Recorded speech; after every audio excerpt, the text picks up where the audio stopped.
ውድ የዝግጅታችን ተከታታዮች እንደምን ሰንብታችኋል? ይህ በየሳምንቱ እየተዘጋጀ የሚቀርብላችሁ የጄንቢ ሚኒስትሪ የሚዲያ አገልግሎት ነው። ዛሬም በዚህ የሚዲያ አገልግሎታችን በተለያዩ ርዕሶች ጉዳይ ላይ የእግዚአብሔርን ቃል መሰረት ያደረጉ ውይይቶችን፣ ዝማሬዎችንና ጸሎትን የምናካሂድበት ፕሮግራሞቻችን ይተላለፋሉ። በእግዚአብሔር ጸጋና እገዛ ወደ እናንተ ስናስተላልፈው የነበረውን ተከታታይ የትምህርትና የውይይት ዝግጅታችንን ቀጣዩን ክፍለ ጊዜ ይዘንላችሁ ቀርበናል። እስከ ፕሮግራማችን ፍጻሜ አብራችሁን እንድትቆዩን ግብዣችን ነው። እንደተለመደው የዛሬውንም ፕሮግራማችንን አስቀድመን በጸሎት እንጀምራለን። ከኔ ጋር እንጸልይ። እግዚአብሔር አምላካችን ሆይ ስለ ዛሬው ቀን ደግሞ እጅግ አድርገን እናመሰግንሃለን። ጌታ ሆይ ለዛሬ የተመደበልንን ያንተን እውነት እንድንገነዘብ፣ እንድናደርገው፣ እንድንኖርበት፣ ራሳችን እንድንፈትሽበት፣ ቃልህን እንድትልክልን፣ መልእክትህን እንድታሰማን፣ ሰሚ ጆሮ እንድትከፍትልን፣ ለእያንዳንዳችን ለምንሰማ ሁሉ እንድንጠቀምበት እርዳን። የትኛውም ሰምተን እንዳናስተውል የሚመጣ ለቃሚ ሁሉ በጌታ በኢየሱስ ስም የተከለከለ ይሁን። ለእኛ ግን ፈውስ፣ ጤና፣ በረከት፣ እግዚአብሔር ማወቅና እውነትን መከተል ይሁንልን ዘንድ እርዳን። ጊዜያችን ሁሉ አንተ ባርክልን። በጌታ በኢየሱስ ስም አሜን።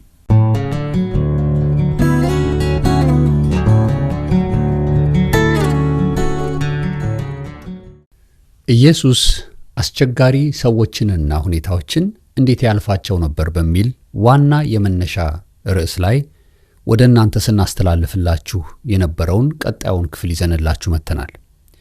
እስከ ዛሬ አስተላልፈንላችሁ የነበረውን ሐሳብ በአጭሩ ለማስታወስ ያህል ኢየሱስ አስቸጋሪ ሰዎችንና ሁኔታዎችን ያልፋቸው የነበረው አንደኛ በጸሎት ነበር ተባብለናል። ሁለተኛ ኢየሱስ አስቸጋሪ ሰዎችንና ሁኔታዎችን ያልፋቸው የነበረው ዝም በማለት ነበር ተባብለናል። በእነዚህ ሁለት ነጥቦች ውስጥ ብዙ ተጨማሪ ሐሳቦችን ተወያይተንባቸዋል። ለመጀመሪያ ጊዜ ይህን አገልግሎታችን የምትከታተሉ ብትኖሩ ወደ ኋላ መለስ ብላችሁ ባሉን የሶሻል ሚዲያዎች ሁሉ እየገባችሁ እንድትከታተሏቸው እንጋብዛችኋለን። ዛሬ ሶስተኛውን የመፍትሄ ሐሳብ ከኢየሱስ የምንማርበት ክፍለ ጊዜ ይሆንልናል። ወደ ሶስተኛው አዲሱ የመፍትሄ ሐሳብ ከመግባታችን በፊት አንድ ዝማሬን እንዘምርላችኋለን። ይህ ዝማሬ ዛሬ ከምንነጋገርበት ሐሳብ ጋር በቀጥታ የሚዛመድ በመሆኑ ዝማሬውን አስቀድመን እናቀርብላችኋለን። አሁንም እስከ ፕሮግራማችን ፍጻሜ አብራችሁ እንድትቆዩ እየጋበዝን ወደ ዝማሬው እንሄዳለን።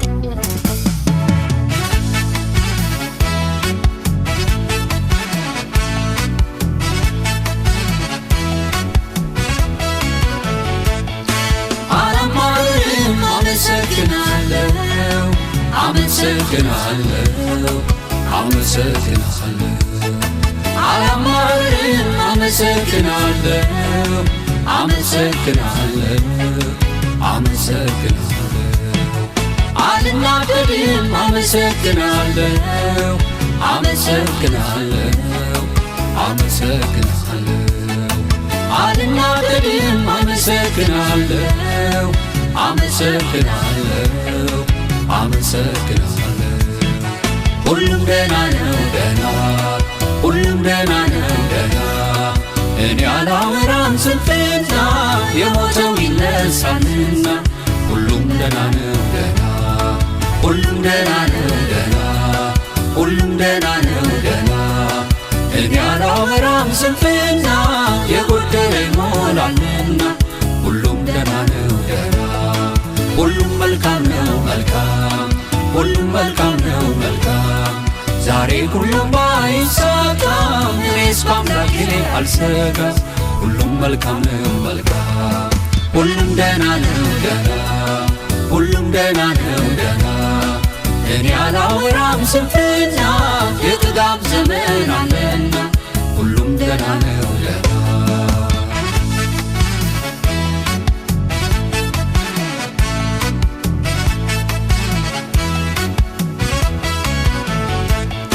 ችግር ሳዋየው ሰው ካልፈታልኝ መፍትሄ እስከሌለው ምን አናገረኝ? ግራውጃለው ችግሩን ቢፍም ሁሉም ደህና ነው አለፈልፍም። ዘይት ልቀባ ነጭ ልብስ ልልበስ ዓይኔን ከለቅሶ ከእንባው ይታበስ። ምሬቴን ልተው ጌታዬ ይመጣል ነገሬን ሁሉ ይለዋውጣል።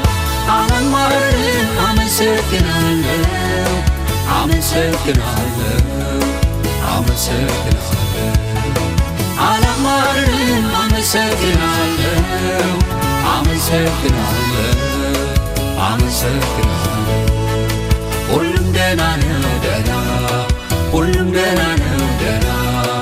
እኔ አላወራም ስንፍና በሩም ይከፈታልና። ሁሉም ደህና ነው ደህና ሁሉም ደህና ነው ደህና ሁሉም ደህና ነው ደህና። እኔ አላወራም ስንፍና የጠፋው ይገኛልና። ሁሉም ደህና ነው ደህና ሁሉም መልካም ነው መልካም ሁሉም መልካም ነው መልካም። ዛሬ ሁሉም ባይሳካም ልቤ ግን በአምላክ አይሰጋም። ሁሉም መልካም ነው መልካም ሁሉም ደህና ነው ደህና ሁሉም ደህና ነው ደህና። እኔ አላወራም ስንፍና የታመመ ይድናልና። ሁሉም ደህና ነው ደህና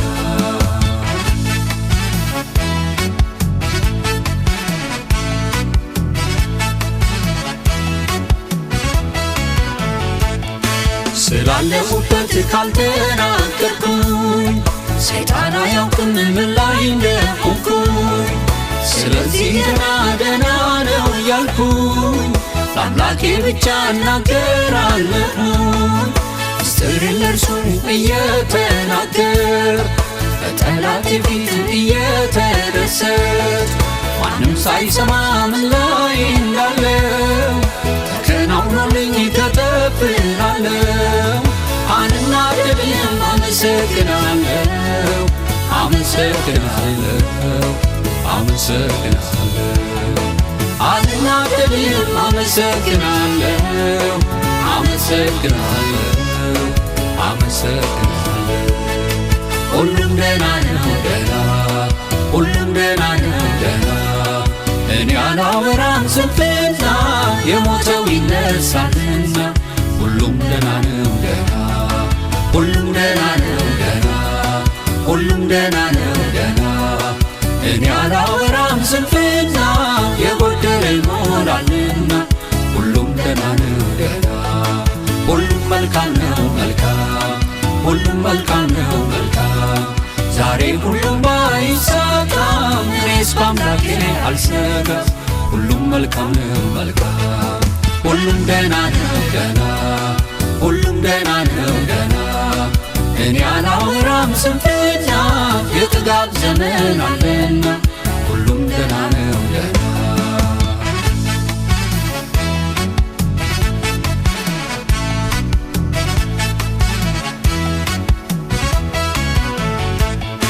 አለቀልኝ ስል ሲያንገዳግደኝ ትንሽ ስታመም መሞት ሲመስለኝ ቅዠታም ልቤ ፍርሃት ተከቦ ሳልሞት ደረስኩት የራሴን ለቅሶ። ዛሬ ግን በቃ ሁሉም ደህና ነው እያልኩኝ የድል ቃል አውጃለሁ። ተስፋን የሰጠኝ ታማኝ ነውና ለሚጠይቁኝ እላለሁ ደህና። አላማርርም አመሰግናለሁ አመሰግናለሁ አመሰግናለሁ። አላማርርም አመሰግናለሁ አመሰግናለሁ አመሰግናለሁ። ሁሉም ደህና ነው ደህና ሁሉም ደህና ነው ደህና። እኔ አላወራም ስንፍና በሩም ይከፈታልና። ሁሉም ደህና ነው ደህና ሁሉም ደህና ነው ደህና ሁሉም ደህና ነው ደህና። እኔ አላወራም ስንፍና የጠፋው ይገኛልና። ሁሉም ደህና ነው ደህና ሁሉም መልካም ነው መልካም ሁሉም መልካም ነው መልካም። ዛሬ ሁሉም ባይሳካም ልቤ ግን በአምላክ አይሰጋም። ሁሉም መልካም ነው መልካም ሁሉም ደህና ነው ደህና ሁሉም ደህና ነው ደህና እኔ አላወራም ስንፍና የታመመኝ ግን አለና ሁሉም ደህና ነው ደህና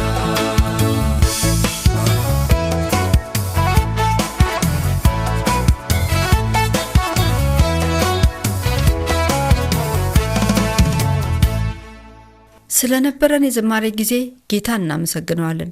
አሁን እኛም ከስቱዲያችን ሆነን ሁሉ ደህና ነው እያልን እንደዘመርን እናንተም በያላችሁበት ሆናችሁ በእምነት እንደዘመራችሁት አምላካችን ሁሉን ደህና እንደሚያደርግልን እናምናለን።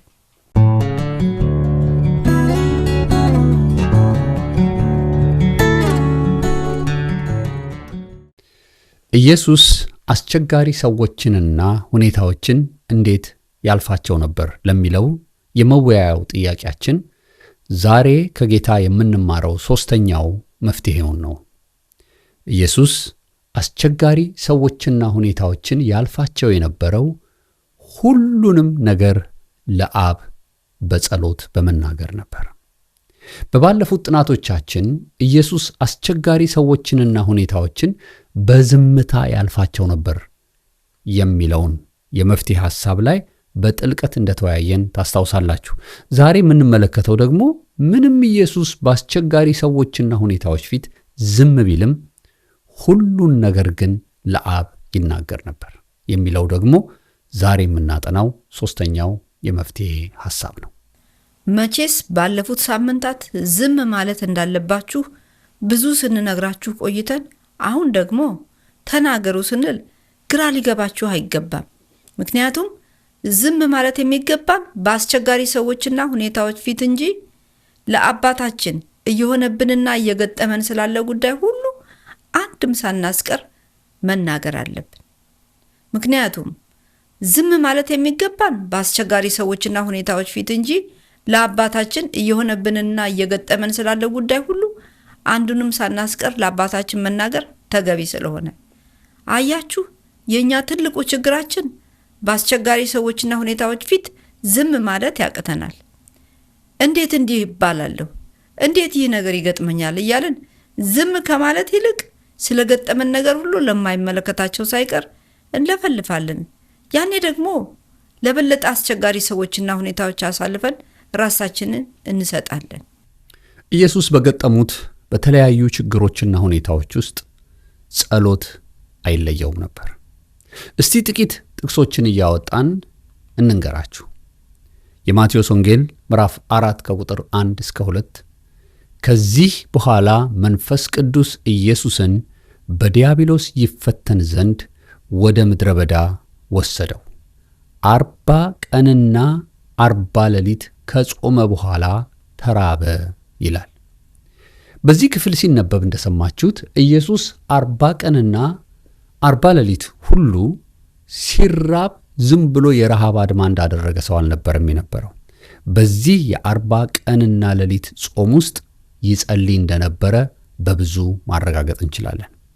ኢየሱስ አስቸጋሪ ሰዎችና ሁኔታዎችን የሚያልፋቸው በጸሎት ለአብ የሚገጥመውንና ሊገጥመው ያለውን አስቸጋሪ ሁኔታ ሁሉ በጸሎት በማቅረብ ነበር።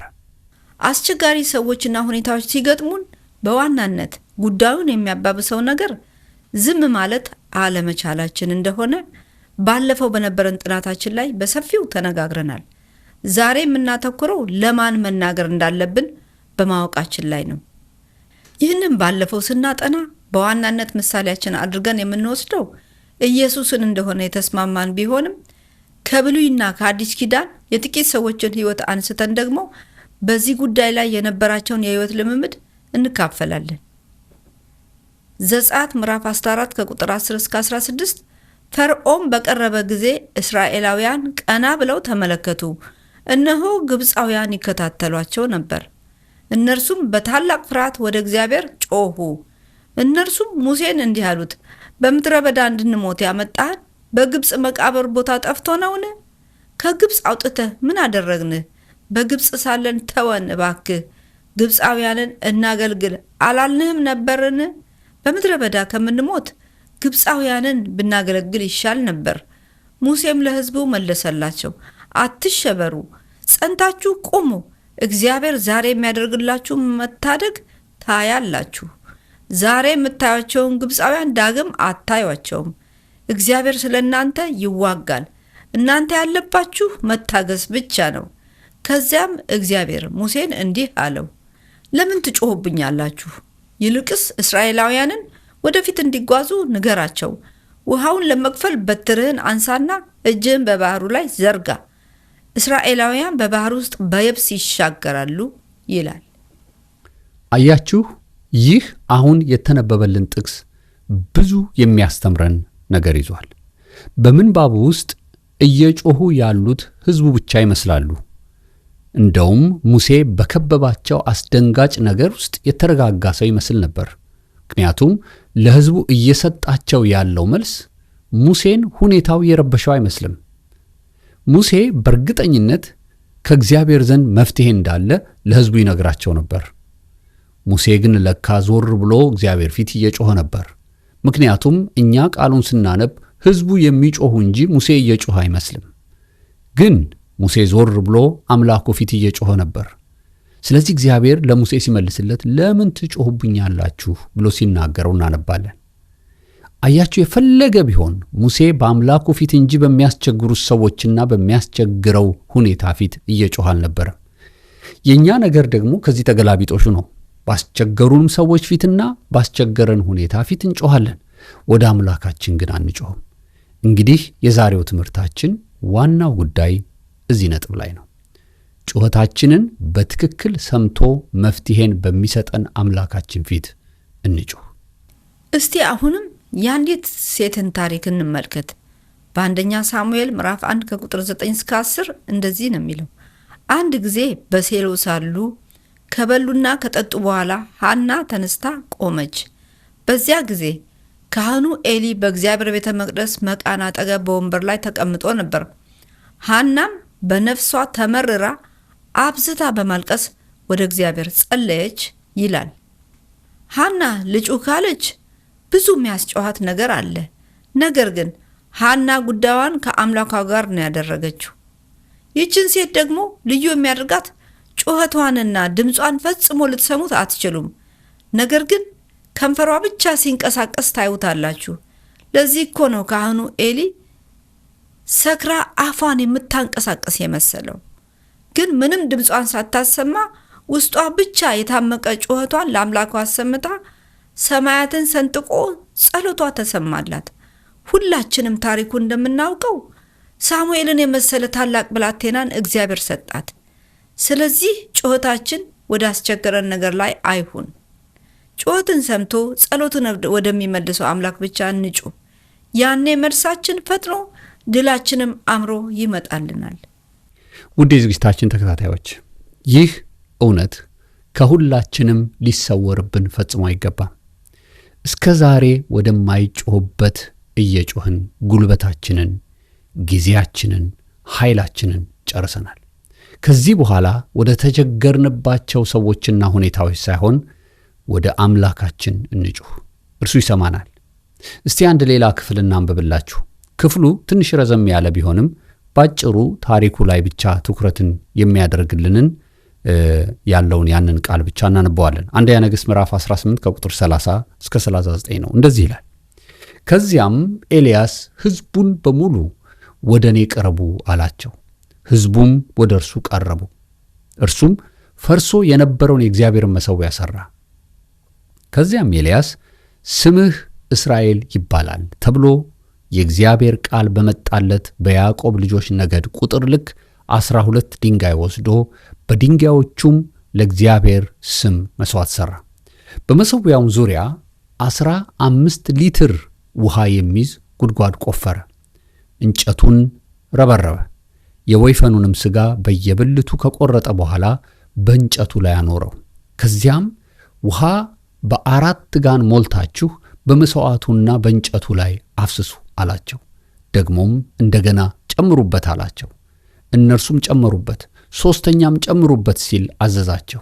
እነርሱም ለ3ኛ ጊዜ ጨመሩበት። ውሃው በመሠዊያው ዙሪያ ፈሰሰ፣ ጉድጓዱንም ሞላው። የሰርክ መሥዋዕት በሚቀርብበት ጊዜ ኤልያስ ወደ መሠዊያው ቀረብ ብሎ እንዲህ ሲል ጸለየ። የአብርሃም የይስሐቅና የእስራኤል አምላክ እግዚአብሔር ሆይ አንተ የእስራኤል አምላክ መሆንህ እኔም የአንተ አገልጋይ መሆኔንና ይህን ሁሉ በትእዛዝህ እንዳደረግሁ ዛሬ ይታወቅ። ይህ ሕዝብ አንተ አምላክ እግዚአብሔር እውነተኛ መሆንህና ልባቸውን የመለስኸው አንተ መሆንህን ያውቁ ዘንድ እባክህ ስማኝ። እግዚአብሔር ሆይ እባክህ መልስልኝ። ከዚያም የእግዚአብሔር እሳት ወርዳ መሥዋዕቱን፣ እንጨቱን፣ ድንጋዩንና አፈሩን ፈጽማ በላች፣ በጉድጓድ ውስጥ ያለውንም ውሃ ላሰች። ሕዝቡ ሁሉ ይህንን ሲያዩ በግንባራቸው ተደፍተው አምላክ እግዚአብሔር እርሱ እውነተኛ ነው፣ እግዚአብሔር እርሱ እውነተኛ አምላክ ነው አሉ ይላል። እንዴት ድንቅ የሆነ የሚባርክ ታሪክ ነው! ይህ ታሪክ ሁል ጊዜ በተነበበ ቁጥር እምነታችንን ከወደቀበት እና ከዛለበት ከፍ የሚያደርግ ታሪክ ነው። ይህ የእግዚአብሔር ሰው በዙሪያው ብዙ አስቸጋሪ ሰዎች አሉ። እነዚህ ሰዎች እግዚአብሔር አምላክ አይደለም ብለው የሚከራከሩ የበዓል ነቢያት ናቸው። ይህንን ክርክራቸውን ለመከራከር ጊዜውን ማጥፋት አልፈለገም። ይህንን ንትርክ የዘጋው ከአስቸጋሪ ሰዎች ጋር በመጫጫህ ሳይሆን ጩኸትን ሰምቶ በእሳት ወደሚመልሰው አምላክ መጮህን ነበር ይህ ሰው የመረጠው። ታዲያ ጩኸቱ ከንቱ ቀረ? ፈጽሞ አልቀረም። ጩኸቱን ሰማው፣ በእሳት መለሰለት፣ እግዚአብሔር አምላክ ነው ተባለ። ታዲያ ከዚህ የሚበልጥ ድል የት አለ? ለብዙ ጊዜያችንን በንትርክና በክርክር አጥፍተናል። ለማሳመንና እኛ ያዝነውን እውነት ሌሎች እንዲቀበሉልን ያልጣርነው ጥረት የለም፣ ግን ከንቱ ጩኸት ብቻ ሆነ። ዛሬ ግን ነቅተናል፣ ወደ ማን እንደምንጮህም አውቀናል።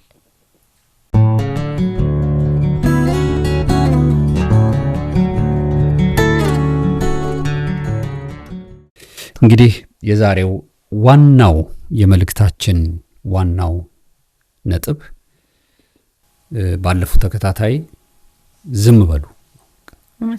እንደውም ብዙ የዝግጅታችን ተከታታዮች በቃ ዝም ባለ ማለቴ በጣም ብዙ ተበድያለሁ፣ ብዙ ነገሮች ተጎድቻለሁ፣ ብዙ ነገሮች የበለጠ እንዲበላሹ አድርጌያለሁ የሚል ምላሽ ሰጥተዋል። እውነት ነው፣ ዝም ብሎ ማለፍን እግዚአብሔር ይፈልጋል። ግን ዝም ስንል በቃ ታምቀን በቃ ተይዘን ብቻ እንደው በቃ እየተብሰለሰልን እንቅር አይደለም። ትክክለኛ ጩኸታችንን ሊሰማ በሚችለው በእግዚአብሔር ፊት እንጩህ ነው። መጮኻችን እሱ ነው። ይህንን ፕሮግራማችንን ዛሬ ስንጀምር የዘመርነው ዝማሬ ያቺ የሱነማይቷ ሴት ልጇ ሞተ። ልጇ በእጇ ላይ እንዳለ ሲሞትባት አህያዋን ጭና ተሳፍራ ወደ እግዚአብሔር ሰው እየሮጠች መጣች። የእግዚአብሔር ሰው ከሩቅ ሲያያት ይላል የእግዚአብሔር ቃል አሯሯጧ አመጣጧ በደህና እንዳልሆነ ስለገባው ሎሌውን ላከው። ሂድ ቶሎ ብለህ ተገናኛት፣ አመጣጧ የጤና አይመስልም አለው። አህያውን የጫነላትን አሽከሯን ምን አለችው? ማንም ሰው በመንገድ ላይ ቢያቆምህ እንዳትቆም፣ ሰላምታም እንዳትሰጥ፣ በቃ ሁሉ ደህና ነው እያለች መሄድ ነው የፈለገችው። እና ጊያዝም ሮጦ መጥቶ ሲገናኛት ምን ሆንሽ? ወዴት እየሄድሽ ነው? ወደ እግዚአብሔር ሰው እየሄድኩ ነው። ምን ሆነሻል? ጉዳዩ ምንድን ነው? ሁሉ ደህና ነው። ይሄ ሰው አይመለከተው። ልጅ እንደምትወልድ እግዚአብሔር መልእክትን የሰጣት በእግዚአብሔር ሰው አማካይነት ነው። ስለዚህ በቀጥታ ማግኘት የፈለገችው ያው በብሉይ ኪዳን ዘመን የእግዚአብሔር ሰዎች እግዚአብሔርን ወክለው ሕዝቡን ያገለግሉ ስለነበረ በቀጥታ ወደዚያ ሰው ነበር የሄደችው። እና ይሄ ትልቅ ምስጢር አለው። ልጅን የሚያህል ነገር ሞቶ ሬሳን የሚያህል ቤት አስቀምጦ ዝም ማለት በጣም ከባድ ነው። እኛ ዛሬ ለጉንፋኑ እኮ ነው የምንጮኸው፣ ወይም ለትንሹ ነገር እንግዲህ አቅልለን ብናየው። እናቺ ሴት በመንገድ ለሚያገኛት ጉዳዩ ምንድነው ለሚላት እንኳን ሳይቀር ዝም ነው ያለችው። ግን እዛ እግዚአብሔር ሰው ጋር ስትደርስ ግን የልቧን እንደው ምርር ያለ ምን አረኩህ የሚል ሁሉ ነገር እስክትናገር ድረስ እኔ ካንተ ዘንድ ምን አለኝ? እኔ ድሮስ መች ፈለኩ? አንተ እኮ ይሄን ነገር ያመጣው አይነት ብላ ሁሉን አፈሰሰች። ግን እንደዛ እንደሆነች አልቀረችም። እግዚአብሔር ሰው ሄደ፣ በብላቴናው ላይ ተኛበት፣ ጸለየ። ያ የሞተው ልጅ ተነሳ፣ ለእናቱ ሰጣት። ይሄ የሚያሳየን ምንድነው? የቱ ጋር እንደምንጮህ እንወቅ ነው። እና ይሄ እንግዲህ ብዙ ነገሮችን ያነሳል። በኋላም ጥቂት ነገሮችን እናነሳለን። እውነተኛ የጸሎት ፓርትነር ያስፈልጋል በሚለው የምንሄድባቸው ሐሳቦች ይኖራሉ። ግን የመጀመሪያው እንድናተኩር የሚያስፈልገው በቃ እስቲ ስለተቸገርንባቸው ሁኔታዎች በእግዚአብሔር ፊት ጮኸን እናውቃለን ወይ ለመሆኑ? እንደውም እያብራራን ቡና እየጠጣን ሻይ እየጠጣን ከሌሎች ጋር ነው እንደውም እያብራራን የምንናገረው። የሙሴን ቅድም አይተናል። በቃ እሱም እየጮኸ ነበር። እግዚአብሔር በቃ ህዝቡ ፊት ደግሞ ምን እንደሚል ትዘልሽ፣ ዛሬ የምታዩአቸውን ግብፃን ለዘላለም አታዩአቸውም። ይሄ የታወቀ ጥቅሱ ነው። እንግዲህ ግን በውስጥ ይጮሃል፣ በእግዚአብሔር ፊት ይጮሃል። እና ለእግዚአብሔር እንጮህ ነው። ጌታ ኢየሱስ ስለ ሁሉ ነገር ወደ አብ ይጮህ ነበር። ይሄ እንግዲህ ዛሬ ደግሞ በቃ ወደ ጸሎት መሰዊያ የሚመልሰንን ሐሳብ ነው እንግዲህ ጌታ እያስተማረን ያለው። ምናልባት በዚህ ላይ ያው ብዙ ነገር ለትምህርታችን ተጽፎልናልና እኛ ዛሬ የተቸገርንበትን ነገር ነው አሁን አባቶቻችን አድርገው ምሳሌ የሆኑልን። ለሙሴ ለእግዚአብሔር ዞር ብሎ ይጮህ ነበር። ህዝቡ እዛ ይጮህበታል። ከህዝቡ ጋር እውነት እኮ ነው እያለ እያባባሰ አልጮህም። ጓዳ ገባ እያለ ግን ለእግዚአብሔር ይጮሃል። እግዚአብሔር ነው ለምን ትጮሃላችሁ? ለምን ትጮሃለህ? ተነሱና በቃ ተነሳ፣ በትርህን አንሳ ብሎ መሪት የሰጠው ምንድነው? ዛሬ የተቸገርነው እኛ የምንጮህበትን ቦታ አለማወቃችን ነው። የማይጮህበት ቦታ እየሄድን ብዙ እየጮህን ተጎርተናል። ደግሞ ሄደን ስንጮህ ደግሞ የጮህነው ጩኸት ሌላ ጆሮ ሲገባ ደግሞ የባሰ ጉዳት ይመጣል። የማይመለከተው ጋር መጮህ ማለት የባሰ ጉዳት ነው። ቅድም እንዳልነው የባሰ ጉዳት በራሳችን ላይ ማምጣት ነው። ለማይመለከታቸው እስከ መቼ እንጮሃለን?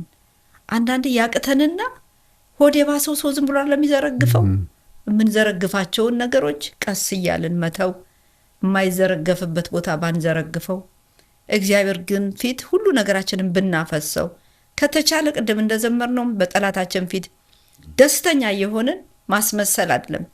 ጠላቴን እልል አያሰኘውም ይላል። ጠላቴ እልል አይልብኝም ይላል። ጠላታችን እልል እንዳይል በእግዚአብሔር መደሰት። እግዚአብሔር እኮ የሚረዳኝ አምላክ ስለሆነ የፈለገ ቢሆን ጠላቴን ደስ አላሰኘውም።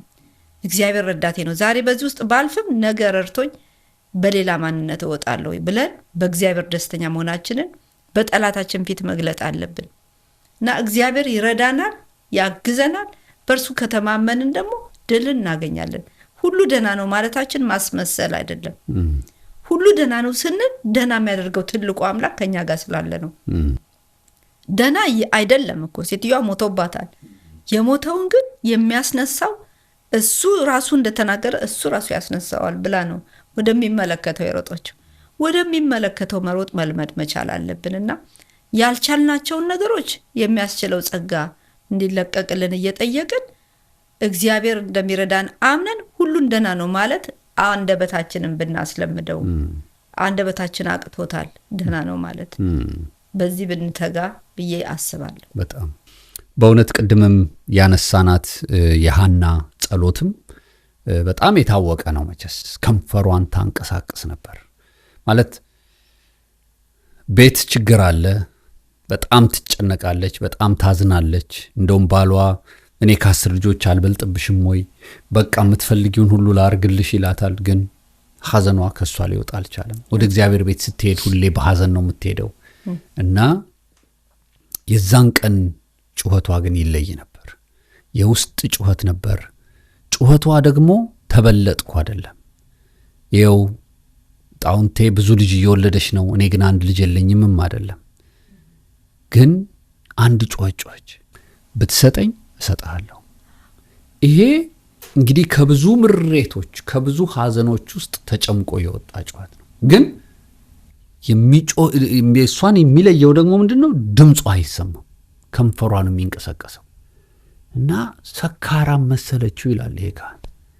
አያትና ስካርሽ እስከ መቼ? ምክር ሁሉ ጀመረ። እኔ ሰከርኩ ሴት፣ ልቧ ያዘነባት ሴት ነኝ አለች። ያ በውስጥ የጮኸችው ጩኸት፣ ድምፅ የሌለው ጩኸት እንግዲህ ሰማይን ሰንጥቆ ሳሙኤልን የመሰለ በዘመኑ ከአንደበቱ የሚወጣው መሬት የማይወድቅበት ነቢይ እግዚአብሔር ሰጣት። ቃል እንደገባችው ወስዳ በልጅነቱ ወስዳ ሰጠችው። እንግዲህ እግዚአብሔር በቀባው ፊት የሚሄድ የሚያስገርም ነቢይ ሆኖ ሳሙኤል በእግዚአብሔር የተመረጠ ሰው ሆነ። ይሄ እንግዲህ ከዛ ጩኸት ውስጥ ይወጣ። እግዚአብሔር ከኛ ጩኸት ውስጥ ምን ያወጣ ይሆን? ተንቃለች፣ ንቀቷን አይደለም የጮኸችው፣ ግን በቃ እግዚአብሔር ቤት ተንቆ ነበር። ለዛ ለተናቀው የእግዚአብሔር ቤት መፍትሄ የሚሆንን ልጅ አወጣች። እና አንዳንድ ጊዜ እግዚአብሔር ጩኸታችንን ወደዚህ ነገር እንዲያመጣው ይፈልጋልና በእውነት ምናልባት እየጮህን ሜዳ ላይ የቀሩት አጓጉል ጩኸቶቻችን በእግዚአብሔር ፊት ቢጮሁ ምን አይነት መልስን ያመጡ ነበር? ለትውልድ መፍትሄ የሚሆን ለቤተ ክርስቲያን መፍትሄ የሚሆን ነገርን ያመጣ ነበርና እግዚአብሔር በእውነት ይህንን ነገር እንዲያስተምረን ከዚህ ጭንቀት ውስጥ ከዚህ መቸገር ውስጥ እግዚአብሔር የሚፈልገው ጩኸት ምን አይነቱን ጩኸት ይሆን እና በዛ በሴሎ ወጥታ በእግዚአብሔር ፊት የጮኸችው ጩኸት በእውነት የሚያስደንቅን ሰው ነው እግዚአብሔር ለቤቱ ያመጣው። ታስታውሻለሽ? የኤሊ ልጆች የካህኑ ኤሊ ልጆች በቤተ መቅደስ ዝሙትን ያደርጉ ነበር፣ ለካህን የተሰዋውን ይበሉ ነበር፣ ይነጥቁ ነበር፣ ጉቦ ይቀበሉ ነበር። የማያደርጉት ነገር የለም። እንግዲህ በቤተ መቅደስ እንግዲህ ያንን አስነዋሪ ነገር የሚያደርጉ ሰዎች መሃል የእሷ ጩኸት ግን በቃ ቤተ መቅደሱን የሚያስጠብቅ ያንን የተከበረ ስፍራ የሚያደርግ ነቢይ እግዚአብሔር እንዲወለድ አደረገ። በማጩኸት በሐና ጩኸት ውስጥ እግዚአብሔር ወደዚህ ይለውጠው ጩኸታችንን እንግዲህ እና ተራ የሆነ ክርክር ተራ የሆነ ነገር ውስጥ ነው የገባ ነው። እግዚአብሔር እንግዲህ ያንን ነው እንግዲህ ሊለውጥልን ፈልጎ ዛሬ በዚህ እያስተማረን ያለው። አንዳንድ ጩኸቶቻችን ምን ይዘው ሊመጡ ይሆን እንደል ያረጋኛል እየተናገርክና አንዳንድ ሰው ይጮሃል እንዳልከው ይሄ ተበለጥኩኝ አይነት ጩኸት ሳይሆን እግዚአብሔር ከኛ ምን ለማውጣት ፈልጎ ይሆን የሚያስጮህ ነገር ውስጥ የሚከተን። ሐና እኮ የሁሉ ዘመን ስትጮህ ፍናና 10 ልጅ ከዛም 7 ልጅ ብትወልድ ሐና ምንም ባይኖራት እግዚአብሔር ግን ከሐና የሚወጣ አንድ የከበረ ሰው አለ። እሱን ስላሰበ ሐና አይገባትም፣ ግን ዝም ብላ ትጮሃለች፣ እንባዋን ታፈሳለች። ካህን ሆኖ የአንዲት ሴት ጩኸትን እንኳን መለየት የሰከረና የልብ ጩኸትን እንኳን መለየት እስከማይችል ድረስ እሱ ራሱ ተሸፍኖበት ነበረ። እግዚአብሔር ግን ምን ሊያወጣ ይሆን? አንዳንድ ጯሂዎች ድምጻቸው ማይሰማ በቃ የሐዘን ፊት የሚታይባቸው እንደው ዝም ብሎ ቆዛም የሚመስሉ ግን እግዚአብሔር ከነሱ ምን ያወጣ ይሆን እንድል ያረጋኛልና ምን ጮኻቸው ጩኸቶች አንዳንዴ ተራዎች አይደሉም። እግዚአብሔር የከበረ ነገር ለማውጣት ሲፈልግም በእንደዚህ አይነት ነገር ስለሚፈቅድ ትክክለኛውን ጩኸት እንጮህ፣ ወደ እግዚአብሔር እንጮህ፣ የውስጣችንን ከልባችን እንንገረው። በቃ የሆነ ነገር ሊያወጣ ነው ብለን እንመን እንድል ያደርገኛል። ደግሞ አሁን እንዳልሽው ፍናና የሐና ባል ሁለተኛ ሚስቱ ነች። ታስቆጣት ነበር ካለ የሆነ ጭቅጭቅ አለ ማለት ነው። ክርክር አለ ማለት ነው። ጩኸት አለ ማለት ነው። በመሃላቸው አለመግባባቶች አሉ ማለት ነው በሁለቱ ሚስቶች መሃል። እሱ ደግሞ እየመጣ ሊያባብል ይፈልጋል። ስለዚህ አንዳንድ ጊዜ ነገሮችን የሚያባብሱ ነገሮች ውስጥ የምንሆነው እርስ በርሳችን እንጫጫሃለን። በሀገር ደረጃ፣ በፖለቲካ ደረጃ፣ በቤተሰብ ጉዳይ ግን እስቲ ይህን ነገር እናቁመው፣ በቃ ወደ እግዚአብሔር እንጮህ እስቲ እና ከግል ጉዳይ ወጣች። አሁን እንዳልሽው በቃ ከግል ጉዳይ ወጣች፣ ከመቆጣቷ ወጣች፣ በቃ ከሚያባብላትም ወጣች፣ በፍቅር የሚያባብላት በጥላቻም ታስቆጣት። ከዛ ወጣችና ምንድን ነው ላንተ የሚያስፈልግ? ብትሰጠኝ እሰጥሃለሁ ልጅ አለችው። ቀላል ውሳኔ አይደለም። አዎ። እና እግዚአብሔር በእውነት በጣም ትልቅ ነገር ነው በእስራኤል ምድር ላይ በሳሙኤል በኩል ያመጣው። የመጀመሪያው ንጉሥ የቀባ ሰው ነው። ዳዊት በተቀባው ሰው ፊት የሄደ ሰው ነው እና እግዚአብሔር ብዙ ስራ የሰራበት ሰው ነው። ስለዚህ ዛሬ እንዳልሽው ጩኸታችንን እግዚአብሔር እንዲለውጠው፣ ርዕሳችንን እንዲለውጠው እና ወደ እግዚአብሔር ስንጮህ እግዚአብሔር ነገሩን ያስተካክልና ከዛ ውስጥ የሚገርም ነገር ሊያወጣልን ይችላል። በመጨረሻ ያነሳ ነው ምናልባት ከዚሁ ጋራም በተያያዘ አንድ ዝማሬ እንዘምራለን። የኤልያስ ነገር የሚያስገርም ነገር ነው። እግዚአብሔር አምላክ አይደለም፣ በቃ በዓል ነው አምላክ ብሎ ህዝቡን እያሳመጠ ያለ በጣም እየተስፋፋ ያለ እምነት መጣ እና እግዚአብሔር ነው አምላክ፣ ኦኬ በእሳት የመለሰ እርሱ አምላክ ይሁን እንወራረድ አላቸው። እና ይሄ ቀላል ውርርድ አልነበረም በጊዜው። እና በእሳት እሳት ከሰማይ መውረድ ማለት የመጨረሻው ያው በራእይ መጽሐፍ እናየዋለን። የመጨረሻው እንግዲህ እሳትን ከሰማይ እስኪያወርድ ድረስ ተብሎ ህዝብን የሚያስተው እንኳን ያሰተኛው ክርስቶስ እንኳን በዚህ አይነት መልክ ነው የሚገለጠውና እሳትን ከሰማይ ማውረድ እግዚአብሔር አምላክ ነው። ሽን ወራረድ መሰዊያውን ሰራ። በዚህ ጊዜ እነሱ የሚችሉትን ሁሉ አድርገዋል። ልብሳቸውን ቀደዋል፣ ደረታቸውን ደቅተዋል። ምንም እሳት አልወረደም። አፌዘባቸው። እንደውም ተኝቶ ይሆናል ቀስቅሱት ምናልባት እያለ በዓል አይሰማም።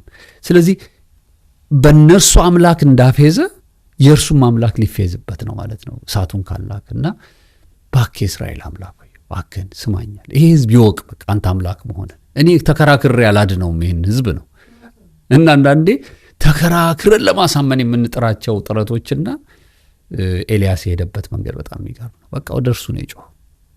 ይህ ህዝብ ማወቅ አለበት አንተ አምላክ መሆንን። እግዚአብሔር እሳቱን ላከ፣ ድንጋዩን፣ አፈሩን፣ ውሃውን ላሰች። በቃ እግዚአብሔር እውነትም አምላክ ነው ብለው እንዲናገሩ አረጋቸውና በጣም እየደከመን ያለንባቸው ብዙ ክርክሮች እንዳሉ ነው የሚታየኝ። እግዚአብሔር ጩኸታችንን ዛሬ ዝም እንበል።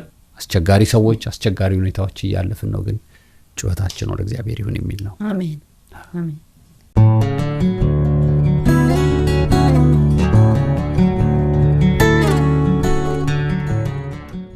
እስቲ ከዚሁ ከእግዚአብሔር ሰው ከኤልያስ ታሪክ ጋር በጸሎት የመጮህ መንፈስ ታሪክ ውስጥ ሳንወጣ ይህንኑ ታሪክ በዝማሬ ጌታን እናመልካለን። በመዝሙር ውስጥ እናንተም ከዚህ በኋላ ለማን መጮህ እንዳለባችሁ አሁን አውቃችኋልና ይህንን እምነት በውስጣችን መንፈስ ቅዱስ እንዲያቀጣጥለው በዚሁ ዝማሬ ጌታን እንጠራዋለን።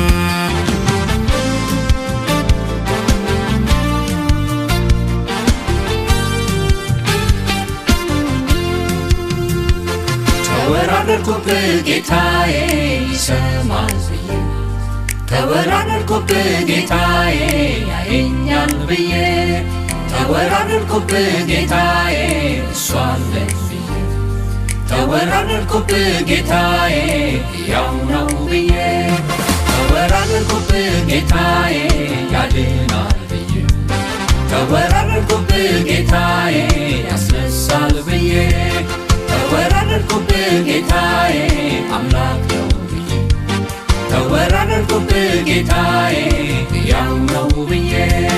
የአሕዛብ አማልክት ጆሮ አላቸው አይሰሙም፣ ዓይን አላቸው አያዩም። የአሕዛብ አማልክት እጅ አላቸው አይሰሩም፣ እግር አላቸው አይሄዱም። የአሕዛብ አማልክት ጆሮ አላቸው አይሰሙም፣ ዓይን አላቸው አያዩም። የአሕዛብ አማልክት እጅ አላቸው አይሰሩም፣ እግር አላቸው አይሄዱም። አንተ ግን የኔ ጌታ ጆሮን የሠራህ ትሰማለህ፣ ዓይንን የሠራህ ታያለህ፣ እጅን የሠራህ ትሠራለህ፣ እግርን የሠራህ ትሄዳለህ። አንተ ግን የኔ ጌታ ጆሮን የሠራህ ትሰማለህ፣ ዓይንን የሠራህ ታያለህ፣ እጅን የሠራህ ትሠራለህ፣ እግርን የሠራህ ትሄዳለህ።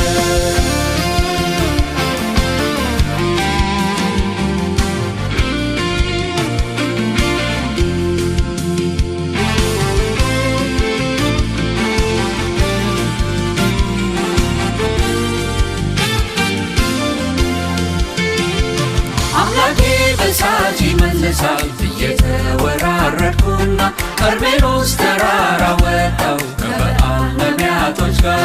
ማቅረቢያው መሥዋዕት ተሠራ፣ እንጨቱም ተረበረበ፣ በእሳት ፈጥኖ በመለሰ፣ ውርርዱ ተጀመረ። መጮህ ጀመሩ እየቧቸው፣ እየወደቁ እየተነሱ፣ ሰሩለት እንጂ በእጃቸው ጆሮ አይሰማም ዛሬ አለው ቀጠሮ። ወይ ተኝቶ ነው ይቀስቀስ በቃ ጥሩም አይደለም ማልጋት ሲበዛ እያልኩኝ በጣም አፌዝኩባቸው፣ የአሕዛብ አማልክቶች ያረጋቸው። አንተ ግን የኔ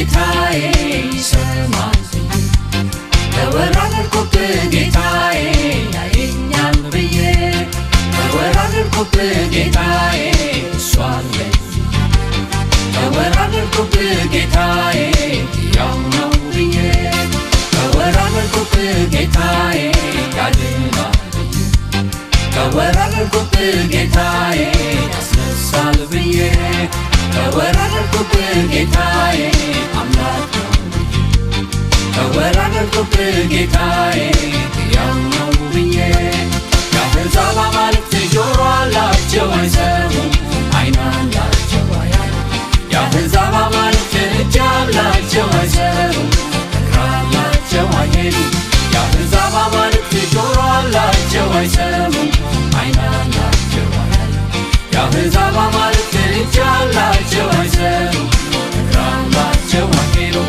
አንተ ግን የኔ ጌታ ጆሮን የሠራ ትሰማለህ ዓይንን የሠራ ታያለህ እጅን የሠራ ትሠራለህ እግርን የሠራ ትሄዳለህ አንተ ግን የኔ ጌታ ጆሮን የሠራ ትሰማለህ ዓይንን የሠራ ታያለህ እጅን የሠራ ትሠራለህ እግርን የሠራ ትሄዳለህ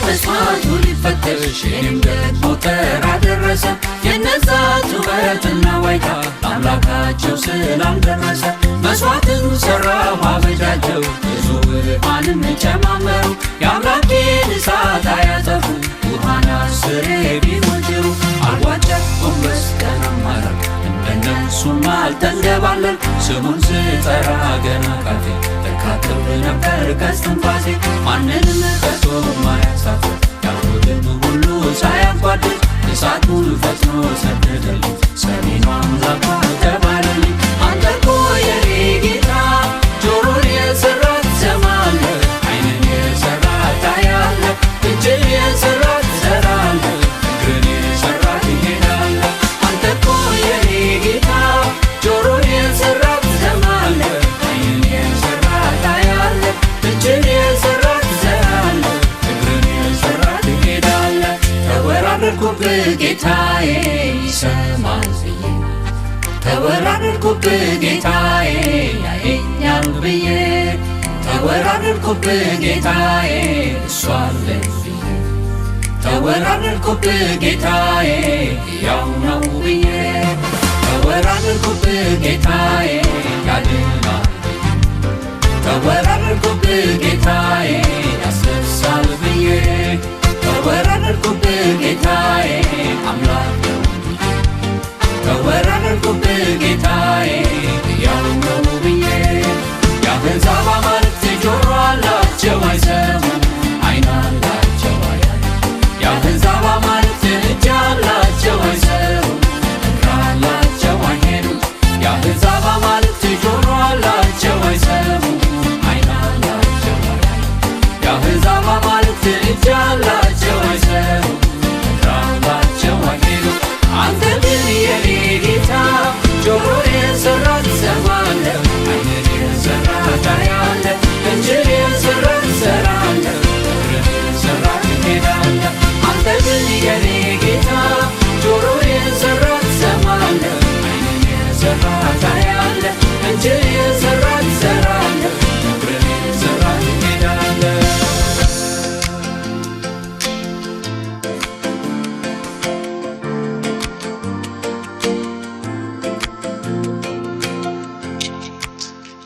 ስለነበረን የዝማሬ ጊዜ ጌታ እናመሰግነዋለን።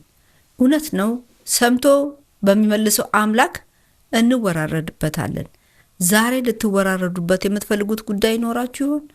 አዎ፣ ወደ አስቸገራችሁና ወደ አስጨነቃችሁ ሳይሆን ጩኸታችሁን ወደሚሰማው አምላክ ጩኹ፣ እርሱም ይመልስላችኋል።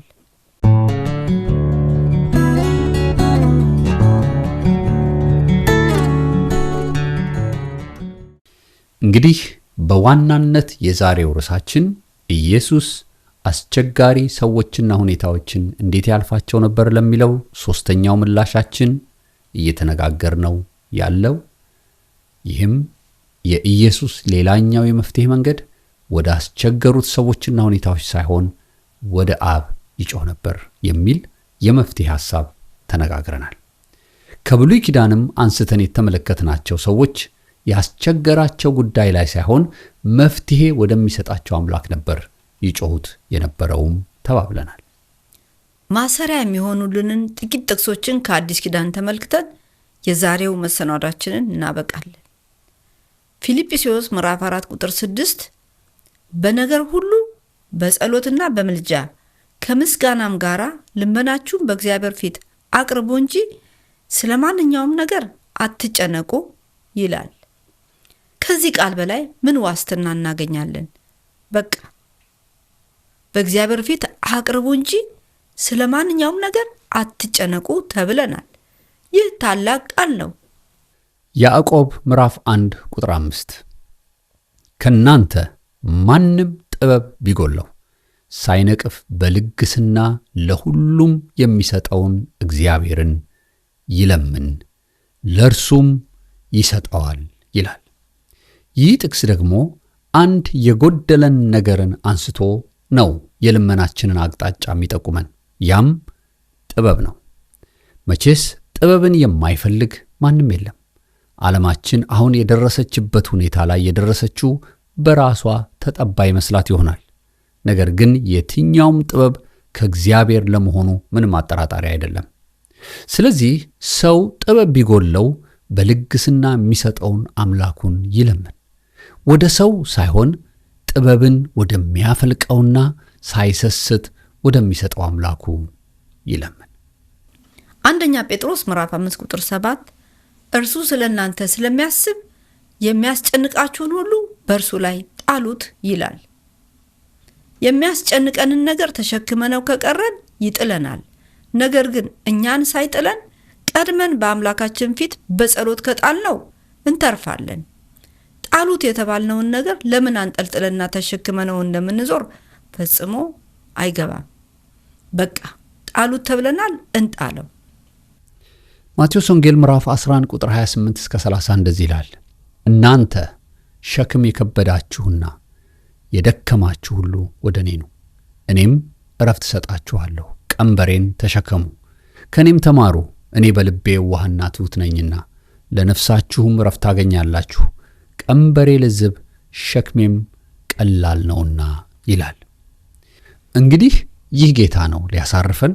አስቸጋሪ ሰዎችና ሁኔታዎች ከብደዋችኋል? ከከበዷችሁ ወደ እኔ ኑ የሚለን።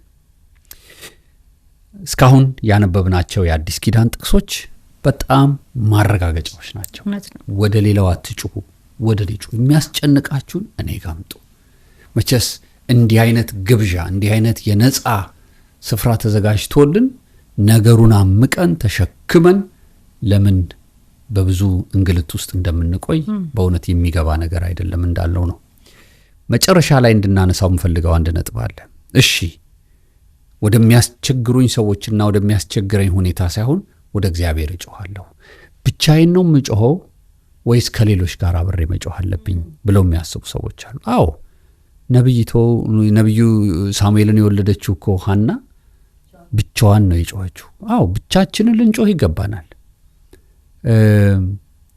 ልክ ከሌሎች ጋር አብረን መጮህ ካለብን ግን ጌታ ኢየሱስ የተቸገረውን አይነት ችግር የምንቸገር ሰዎች ልንኖር እንችላለን። ምሳሌያችን እሱ ስለሆነ ነው። በዛች የመጨረሻው አጣብቂኝ ሰዓት ላይ ጌታ ኢየሱስ አብረውት እንዲጸልዩ ፈለገ። በቃ ቀኒቱ ክፉ ናት፣ በቃ ሰዓቱ መጥቷል፣ በቃ ኑ አሁን አብረን እንጸልይ ብሎ ይዟቸው ሄደ። እናንተ እዚህ ጸልዩ፣ እኔ እዛ ጋር ጸልያለሁ። ጮሆ የደም ላብ ነጠብጣብ እስኪመስል ድረስ ተጨንቆ መጥቶ ሲያቸው ተኝተዋል። እንቅልፍ በፍጹም አይገናኝም። በቃ የኢየሱስ ጭንቀትና የነሱ እረፍት የመፈለግ ጉዳይ ምንም የሚገናኝ አይደለም። ኧረ እባካችሁ እንደምንም ክፉ ነው ጊዜው አትችሉትም ብሎ ተመልሶ ይሄዳል። አሁኑ ተመልሶ ሲመጣ ተኝተዋል። አብሮን የሚጸልይ ሰው ማግኘትን የመሰለ ትልቅ በረከት የለም። በሁለት መንገድ፣ አንድ እኛ ያለንበት ነገር ውስጥ መግባት የሚችል ሰው መሆን አለበት። ያ ሰው አብሮ ለመጸለይ የእኛን ጩኸት በትክክል ገብቶት ይጮህ። ሁለተኛ ያንን ከኛ ጋራ የጮኸውን ጩኸት ከእግዚአብሔር ውጪ ለሌላ ሰው ማያወራ መሆን አለበት። ትልቁ የምንቸገረው በዚህ ነው።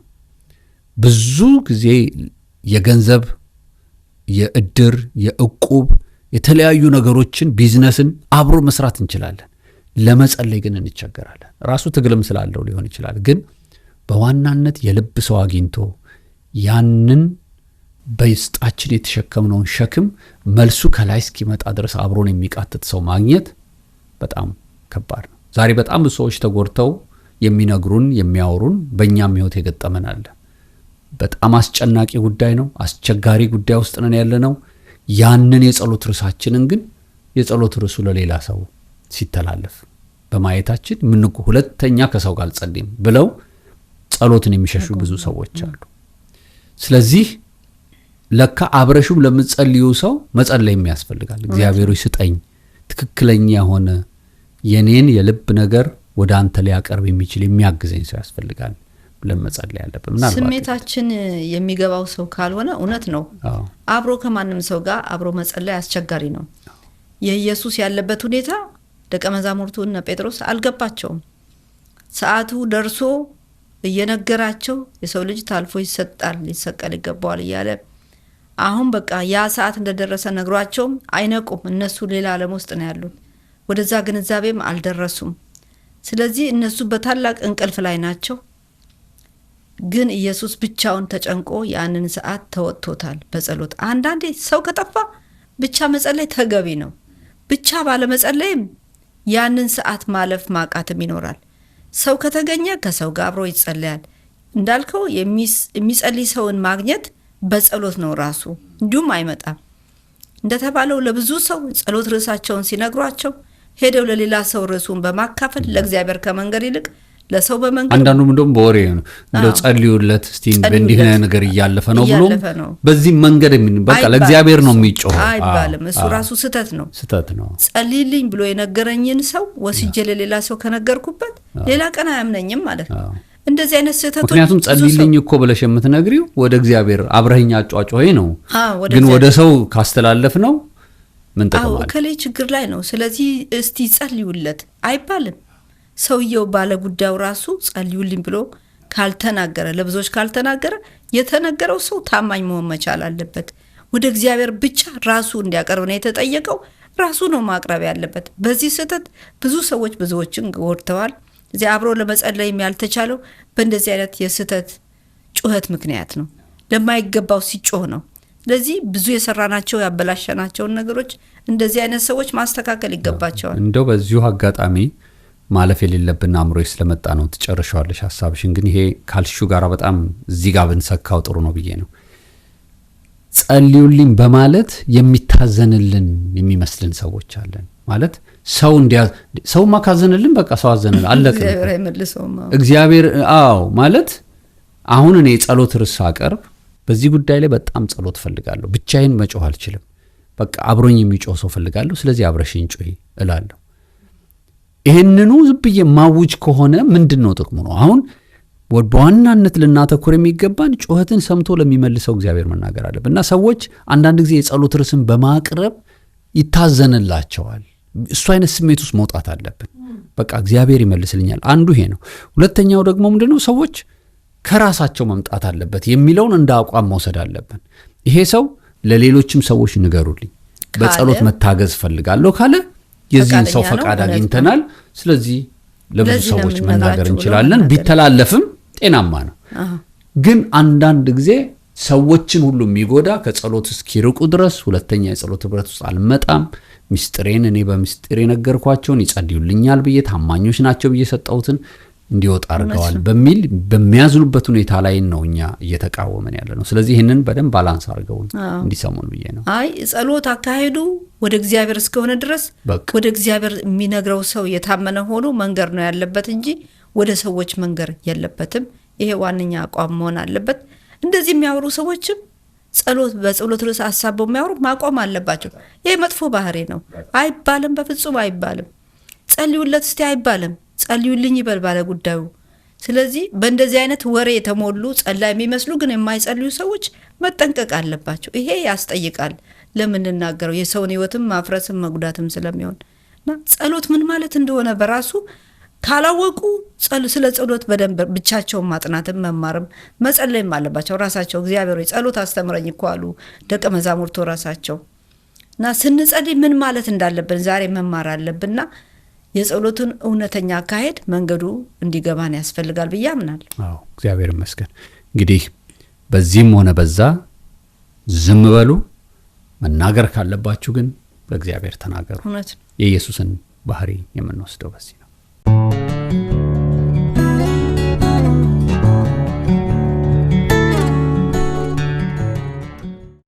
ውድ የዝግጅታችን ተከታታዮች እስካሁን በነበረን ጊዜ እንደምትማሩ ተስፋ እናደርጋለን። ዝም በሉ ብቻ አይደለም የተባልነው፣ ተናገሩ። ለማ ወደ እግዚአብሔር ነገራችንን ሁሉ እናቅርብ። አሁንም ፕሮግራማችንን ከመዝጋታችን በፊት የእናንተንም የእኛንም ሸክም ይዘን በእግዚአብሔር ፊት አጭር ጸሎት አድርገን እናበቃለን። እግዚአብሔር ሆይ በዚህ ሰዓት ይህንን ፕሮግራም የሚከታተሉ በየት ስፍራ ውስጥ በምን አይነት ሁኔታ ውስጥ እንዳሉ የምታውቅ አንተ ነህ። እግዚአብሔር ሆይ የሕዝብን ሁሉ ጩኸት የምትሰማ እንባዎቻቸውንም የምታብስ ጩኸታቸውን እንድታደምጥ ወደ ጸሎታቸውም ዘንበል እንድትል መልስንም እንድትሰጣቸው ካሉበት አጣብቂ ነገር ውስጥ እንድታወጣቸው እንለምንሃለን።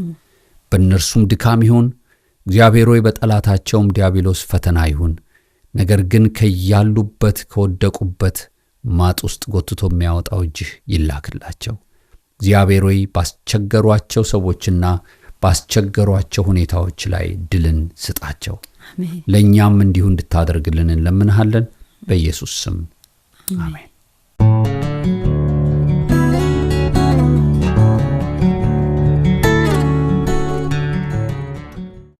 እግዚአብሔርን ስለ ሁሉ እናመሰግናለን። እንግዲህ ይህ ሳምንት ወደ እግዚአብሔር ብቻ የምንጮህበት ሳምንት እያረግን በሕይወት ዘመናችን ሁሉ የምንለማመደው ልምምድ ይሁንልን። ጌታ ቢፈቅድና ብንኖር በሚቀጥለው ሳምንት በሌላ ዝግጅት እስክንገናኝ ጌታ ከሁላችንም ጋር ይሁን። ደህና ቆዩ።